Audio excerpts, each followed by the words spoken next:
Olá, amigo, camarada da Rádio Web Rebelde. Nós estamos aqui com o nosso programa Entre Fronteiras. O programa faz uma análise do cenário internacional, todo o continente, questões geopolíticas também.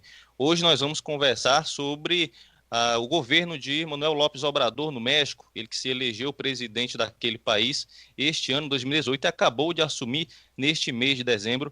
Tem vários desafios pela frente. Nós vamos conversar sobre o futuro governo de López Obrador, com o professor e historiador Valdir Rampinelli, ele que é coordenador do Núcleo de Estudos de História da América Latina e também é integrante do Instituto de Estudos Latino-Americano da Universidade Federal de Santa Catarina. Olá, professor, boa noite. Boa noite, é um prazer conversar com vocês. Legal. Professor Valdir, a gente queria começar fazendo uma pergunta, acho que todo mundo tem essa curiosidade, né? O que levou o povo mexicano, né, nesse ano de 2018, a eleger aí um partidário da esquerda, né, López Obrador, diante de um cenário na América Latina em que a gente tem uma caminhada para a direita, uma caminhada para o neoliberalismo, países como a Argentina, o Brasil, o próprio Equador. O que, na sua opinião, fez com que o povo mexicano desvirtuasse um pouco desse caminho e elegesse aí o Obrador, professor? Na verdade, é importante conhecer a história do México, porque López Obrador é o resultado dessa história. E se nós tomarmos a história do México nos últimos 200 anos, o país passou por 3 grandes revoluções. Uma em 1810, que durou 11 anos, foi a Revolução da Independência, em que os indígenas se levantaram em armas sob o comando de 2 padres, Miguel Hidalgo e Costilla, José Maria Morelos e Pavón, e fizeram uma verdadeira revolução de 1810 a 1815, distribuindo as terras para os povos originários. Depois, esta revolução foi comandada pela elite e a independência se deu por cima. Mas houve aí uma participação popular muito grande. Também tivemos no México, entre 1858 e 1860, uma revolução entre liberais e conservadores, em que os liberais venceram e expropriaram a igreja, expropriaram os conservadores, expropriaram o latifúndio. Morreram aí 400 mil pessoas. E depois tivemos, em 1910, a grande revolução no México, em que os camponeses novamente se levantam em armas. Morre aí de 1910 a 1917 2 milhões de pessoas. E todos esses grandes eventos marcam o povo. Trotsky lembrava que os grandes eventos da humanidade, mesmo derrotados, eles deixam sempre suas marcas na história. Então, no povo mexicano existe esta marca da luta popular, a luta pela terra, a luta pelos direitos, a luta pela igualdade. E esse povo, durante muitos anos, viveu aí sob a batuta de uma burguesia, às vezes de cunho nacional, e agora não. Agora uma burguesia de cunho neoliberal. E nesse momento, esse povo disse não a esse capitalismo voraz que toma conta do México. Por isso, a gente só entende a vitória de López Obrador olhando a história do país. Quem não conhece a história do país não consegue explicar por que López Obrador ganhou. Tanto é verdade que López Obrador hoje se apresenta como a 4ª transformação. Eu acho um pouco de ousadia dele. Mas quais seriam as outras 3? Estas que eu citei. A Revolução de 1810, a Revolução de 1858 e a Revolução de 1910. Portanto, as histórias dos povos vão marcando os povos. E depois de tanta exploração por conta de um capitalismo de cunho neoliberal, o povo mexicano disse não. E o López Obrador hoje tem maioria em todas as câmaras, Senado, Câmara, governadores, prefeitos, e tem o povo do seu lado. Portanto, ele está com a faca e o queijo na mão. Se vai cortar o queijo ou não, a história vai dizer. Pois é, professor, porque a gente, né, observa no Lopes Obrador um grande líder popular, né? E ele que já perdeu, né, vem de 2 derrotas aí, né, em eleições anteriores e realmente agora chega ao governo do México. Tendo, né, esse ponto de vista, professor, tem como a gente traçar algum paralelo, por exemplo, com o Lula aqui no Brasil, aquele líder popular que, né, está próximo às camadas populares e ascende ao governo?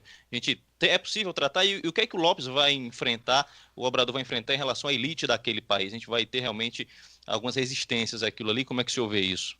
Eu diria que não dá para comparar com o Lula, porque as duas histórias são distintas. A história do México, como eu falei antes, tem 3 revoluções. O Brasil não teve nenhuma. Portanto, o Lopes Obrador tem atrás de si uma história que o empurra para frente. Diferentemente do Lula, que não houve aqui grandes revoluções que o empurravam para frente. Agora, o Lopes Obrador, para fazer tudo o que está prometendo, ele terá que enfrentar a classe dominante do seu país. E para enfrentar a classe dominante do seu país, ele terá que ter apoio não só parlamentar, ele terá que ter povo na rua. E o povo vai responder ao Lopes Obrador, tanto que ontem já houve uma manifestação na frente de um partido, o PAN, Partido de Ação Nacional. Por quê? Porque o PAN, que é um partido da direita, começa a querer boicotar algumas atitudes, alguns projetos do Lopes Obrador. E em outros projetos, o PAN começa a querer empurrar o Lopes Obrador para um conflito, que ainda não chegou o momento do conflito. E o que o povo fez? Se reuniu na frente do partido e enfrentou o partido. Agora, o Lopes Obrador, então, tem uma perspectiva muito boa pela frente. Ele terá que trabalhar com o povo na rua, porque as grandes mudanças de um país não se faz no parlamento, se faz com o povo na rua. Se alguém tem dúvida, olhe para a França. Olha aí os coletes amarelos, o que fizeram. Exato. E não só conseguiram o que queriam, mas querem mais, muito mais. Então, o povo tem uma força muito grande. O Lopes Obrador pode ser que em algum determinado momento vá querer segurar o povo, porque o povo vai além.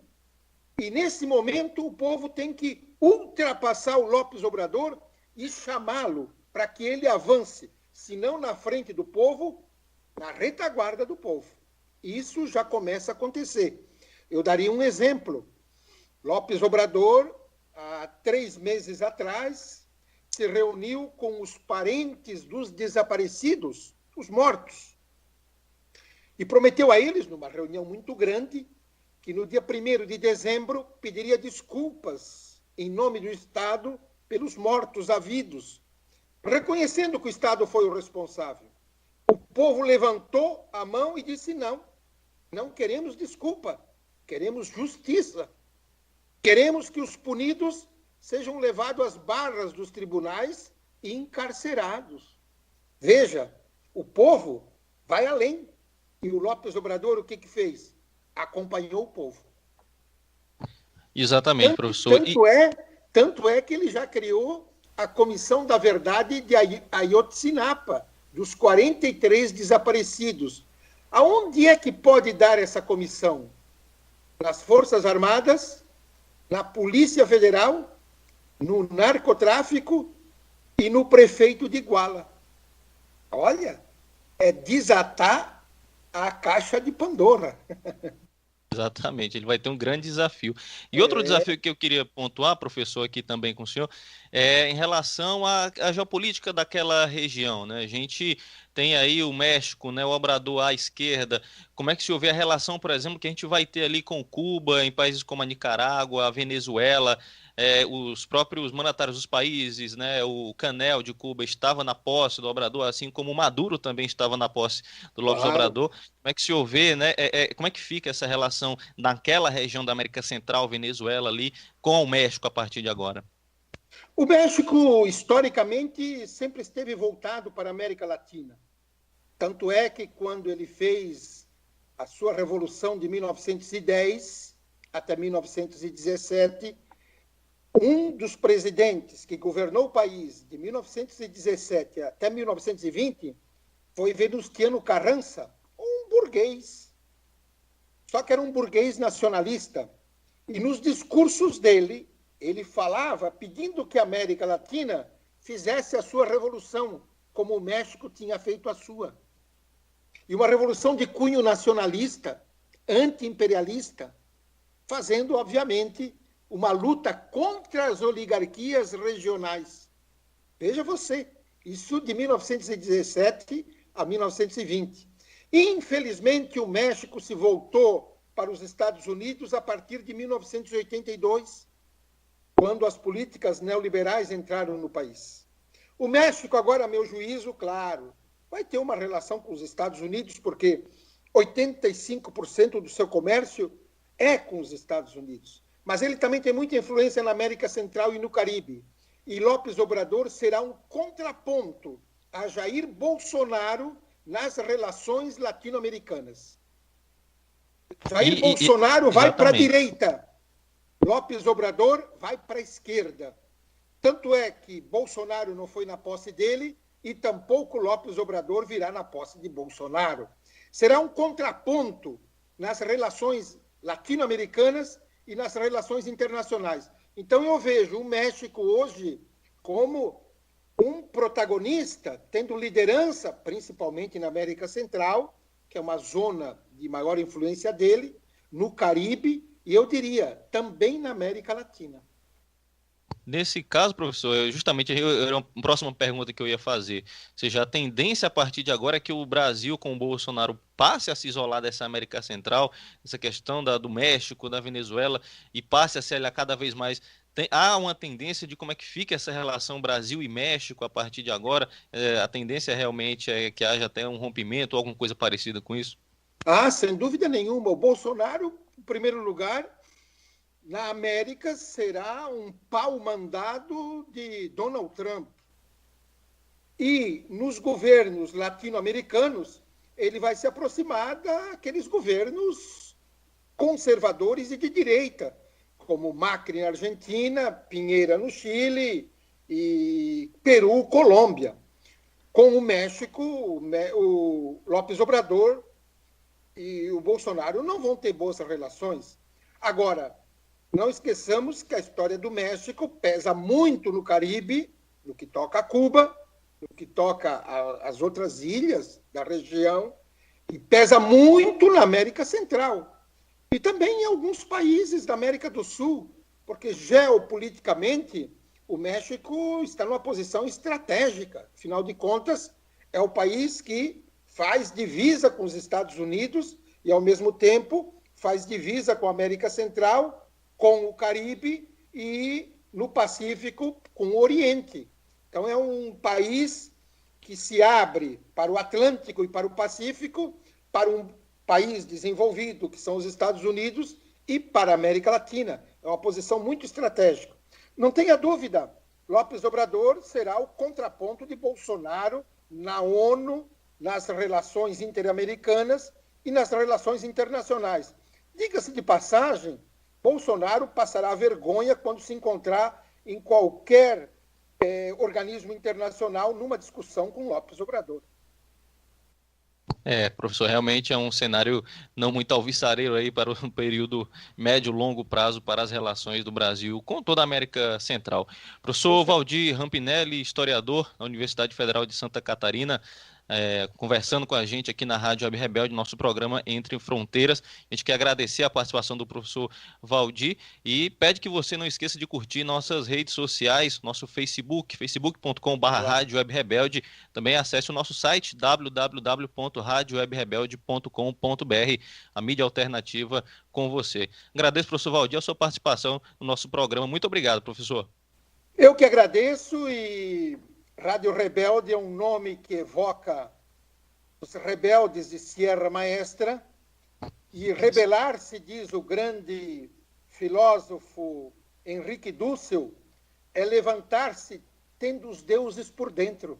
Portanto, quando a gente se levanta tendo os deuses por dentro e com entusiasmo, a gente se levanta para vencer. E nada melhor do que uma rádio rebelde nesta conjuntura em que nós estamos vivendo. Obrigado, professor. Um grande abraço, até a próxima. Um grande abraço. Tchau, tchau.